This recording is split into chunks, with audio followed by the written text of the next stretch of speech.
नमस्ते सम्पूर्णमा स्वागत छ तपाईँलाई हाम्रो नयाँ भिडियोमा। अहिले चाहिँ हाम्रो बाख्राहरू कम्पाउन्डमा डाले घाँसहरू खाइरहेको छौँ। अहिले चाहिँ हामीले यिनीहरूलाई चाहिँ गिडेडी, किम्मु र काब्रोको घाँसहरू चाहिँ मिक्स गरेर खाँदिरहेछौँ।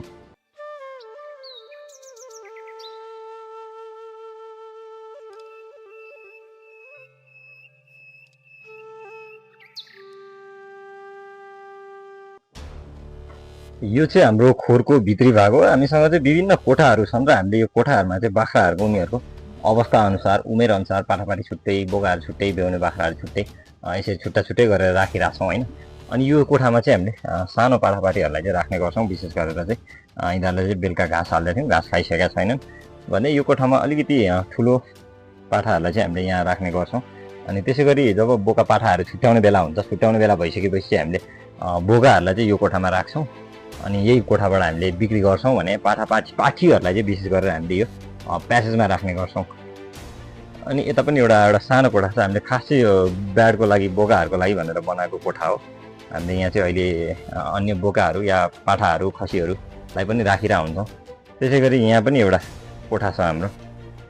त्यसै गरी यहाँ एउटा सानो कोठा छ। यहाँ पनि हाम्रो चाहिँ ब्याडको, बोकाको लागि भनेर बनाएको कोठा हो। हामीले चाहिँ ब्याडको, बोकाको लागि भनेर दुईवटा कोठाहरू बनाएको छौँ, जहाँ चाहिँ सिङ्गल चाहिँ बोकाहरू राख्न मिलोस् भनेर चाहिँ। अनि यतापट्टि चाहिँ हाम्रोमा चाहिँ एउटा कोठा छ। यता भनौँ न तीनवटा कोठा छ यो साइडमा चाहिँ। अनि यो कोठामा चाहिँ हामीले बाख्राहरूलाई नै राखिरहेको छौँ।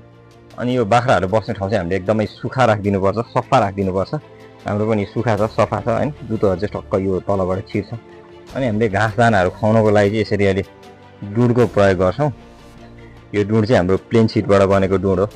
अनि अहिले चाहिँ बाख्राहरू बाहिर छन् र सबै कम्पाउन्डमा छन्। घाँसहरू खानको लागि बाहिर छोड्दैछौँ हामीले यो टाइममा चाहिँ।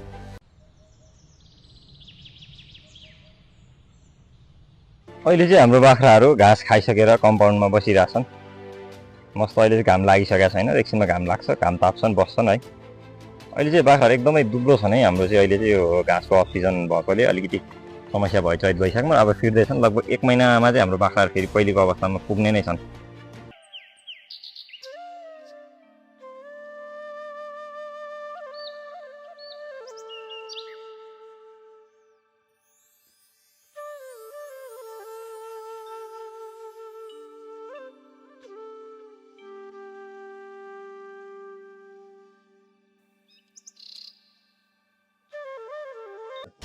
हामीले चाहिँ बाख्राहरूलाई दिउँसोको समयमा चलाउँछौँ भने घरमा बस्नेलाई चाहिँ हामीले घाँस कटिङ गरेर खुवाउँछौँ। अहिले चाहिँ हामीले काब्रो र चाहिँ यो सुपर नेपियर भन्ने घाँस चाहिँ कटिङ गरेर खुवाइरहेछौँ।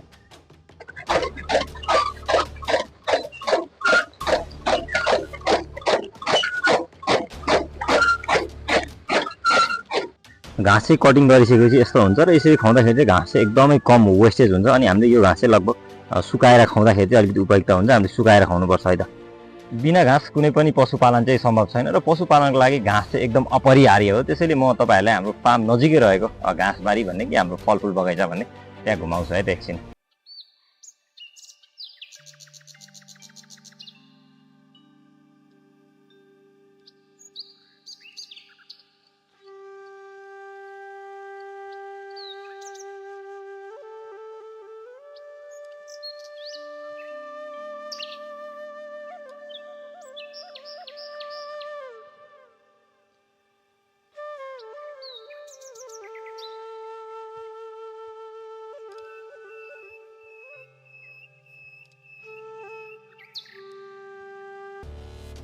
यो चाहिँ हाम्रो एभोकाडो, यो चाहिँ मस्त फलेको छ क्या। यति धेरै चिजिलाहरू लागेको छ है। म फेरि पनि यो ठुलो भइसकेपछि पनि अपडेट गराउन तपाईँहरूलाई भने हाम्रो फार्म चाहिँ त्यहाँनिर देखिरहेको छ। त्यो प्लास्टिक लगाएको चाहिँ हाम्रो फार्म भयो। अनि हामीले चाहिँ नेपियरहरू कटिङ गरिरहेछौँ, गर्न थालिसकेका छौँ। यो चाहिँ हाम्रो थर्ड टाइम हुन्छ कटिङ। यो थर्ड टाइम भयो नि, यो चाहिँ हामीले सेकेन्ड टाइम कटिङ गरिसकेका छौँ। अनि यो चाहिँ हाम्रो बगैँचाहरू भयो होइन, फलफुल तथा घाँस भनौँ न। अहिले चाहिँ हाम्रो बाख्राहरू बेलुकाको आहारा खानामा मस्त छन्। हामीले चाहिँ अहिले बाख्राहरूलाई चाहिँ सुपर नेपियर र पराल घाँस मिसाएर चाहिँ यसरी खाँदिरहेछौँ। बाख्राहरूले चाहिँ मस्त भएर खाइरहेको अवस्थामा छन्। हाम्रो यो बिचमा भएको प्यासेजको पाठाहरूलाई चाहिँ यसरी डुडमा चाहिँ गएर खान नमिल्ने भएको कारणले हामीले चाहिँ यसरी बिचमा बाटाहरू राखिदिरहेछौँ र यो बाटामा चाहिँ पाठाहरूले मस्त भएर चाहिँ खाइरहेको अवस्थामा छन्। यसरी मिलेर खाइरहेछन्। यो डुडमा चाहिँ बाख्राहरूले खाइरहेछन्। हामीले चाहिँ खास चाहिँ प्यासेजबाट पनि खान मिल्ने भित्रबाट पनि खान मिल्ने तरिकाले चाहिँ यसरी डुड चाहिँ डिजाइन गरेको छ। तर डुडको साइज अलिकति सानो भएकोले बाहिरबाट चाहिँ पाठाहरू गयो भने भित्रको ठुलो बाख्राहरूले चाहिँ पाठाहरूलाई चाहिँ खान नदिने रहेछ। त्यो भएकोले हामीले चाहिँ यसरी बाटामा राखेर पाठाहरूलाई चाहिँ मस्त खानिदिरहेछौँ। म तपाईँहरूलाई चाहिँ पुरा फेरि पनि बिहान एकचोटिको भिडियो देखाएको थिएँ भने फेरि पनि अहिले चाहिँ बाख्राहरू कसरी राखिरहेछौँ भनेर देखाउँछु। यहाँ चाहिँ मैले भने चाहिँ सानो पाठापाठीहरू चाहिँ भर्खर घाँस खान सिक्दै गरेको पाठापाठीहरू छन् यहाँ। त्यसै गरी यहाँ चाहिँ घाँसमा लागिसकेको पाठापाठीहरू चाहिँ यो कोठामा छन्। यहाँ चाहिँ के भइदियो भने हाम्रो चाहिँ पहिला बेतेले अधिकांशले चाहिँ जम्ल्या पाइदियो कि चैकमा। त्यो भएकोले आधी जति पाठाहरू चाहिँ अन्डर वेटको छन्। त्यति राम्रो क्वालिटीको पाठाहरू चाहिँ योचोटि चाहिँ निक्लेनन् भने यो पाठाहरू चाहिँ हाम्रो राम्रै हुन्छन् भन्ने मैले अनुमान गरेको छु। त्यसै गरी यतापट्टि हाम्रो प्यासेजमा चाहिँ लगभग 11-12वटा पाठीहरू छ। हाम्रो चाहिँ बोका र पाठी छुटिसकेपछि चाहिँ हामीले पाठीहरूलाई चाहिँ यो प्यासेजमा राखिदिन्थ्यौँ भने बोकाहरूलाई चाहिँ उतै कोठामा राखिदिन्थ्यौँ। तर हामीले चाहिँ यो लटको चाहिँ पाठापाठीहरू चाहिँ सबै बेचिसकेको छौँ। सरी, पाठाहरू चाहिँ बेचिसक्यौँ, बोकाहरू चाहिँ बेचिसक्यौँ। यो लटको भने 12वटा कि 11वटा चाहिँ पाठीहरू चाहिँ यहाँ छन्। अनि जुन यतापट्टि भएको बोकाहरू छन् यिनीहरूसँगको पाठीहरू चाहिँ यतापट्टि छन्। प्रायः यिनीहरू चाहिँ पहिलो बेत ब्याइसकेको छन्। अधिकांशले चाहिँ जम्ल्या पाएको छन् पहिलो बेतमै पनि। त्यसै गरी यहाँनिर हाम्रो दुईवटा सानसानो पाठापाठीहरू छन्। यहाँ हाम्रो बाख्राहरू नै छन्। अनि यहाँ बाख्राहरूलाई राखेका छौँ यहाँनिर।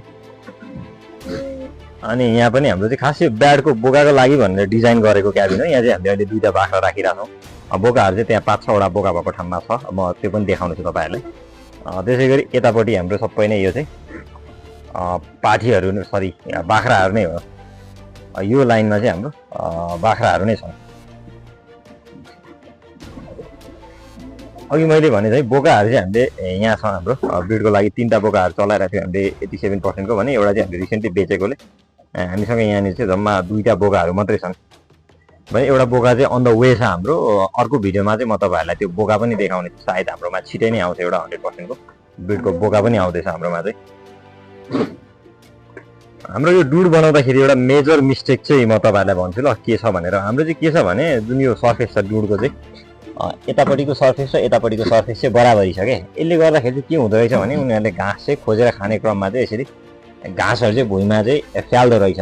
अनि हामीले घाँसहरू भुइँमा फ्याल्न नदिनको लागि चाहिँ कस्तो गर्नुपर्छ भने यतापट्टिको सर्फेस चाहिँ अलिकति होचो र यतापट्टिको सर्फेस चाहिँ यो यतापट्टिको सर्फेसलाई चाहिँ अलिकति अग्लो बनाइदिनुपर्छ क्या। यसले गर्दाखेरि चाहिँ यसरी भुइँमा घाँसहरू चाहिँ धेरै वेस्टेज गर्न पाउँदैन। अनि हाम्रो चाहिँ के थियो भने पहिले चाहिँ यो बाहिर देखिएको भाग चाहिँ ओपन थियो क्या। यहाँ र यहाँ चाहिँ ओपन थियो। यो ओपन हुँदा चाहिँ के हुँदो रहेछ भने बाहिरबाट प्यासेजमा भएको यो साइजको पाठापाठीहरू चाहिँ डुडमा गएर बसिदिने, डुड फोर गरिदिने भएकोले चाहिँ अलिकति यिनीहरूले घाँस दानाहरू राम्रोसँग नखाइदिँदो रहेछन्। अनि त्यो भएकोले हामीले बाहिरबाट पनि यस्तो सपोर्ट राख्दैछौँ। यति भइसकेपछि पाठाहरू चाहिँ माथि जान पाउँदैन अनि डुड चाहिँ त्यति मजाले फोर हुँदैन। हामीले यो सुपर नेपियर घाँस खुवाउँदाखेरि ओइलाएर खुवायौँ भने चाहिँ अलिकति प्रभावकारी हुन्छ। किनभने नओइलाई खुवाउँदा चाहिँ बाख्राहरूले छेर्ने सम्भावना चाहिँ आइ हुन्छ। त्यो भएकोले हामीले यसरी सुकेको घाँसहरू मिक्स गरेर खुवायौँ भने चाहिँ यसरी हामीले ओइलाइराख्नु पनि पर्दैन घाँसलाई चाहिँ।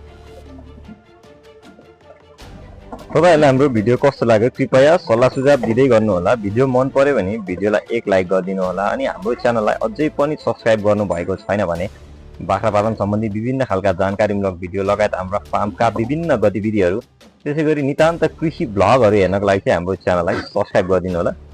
अन्तिमसम्म भिडियो हेरिदिनु भएकोमा यहाँहरू सबैलाई धेरै धेरै धन्यवाद। हजुरहरूको दिन शुभ रहोस्।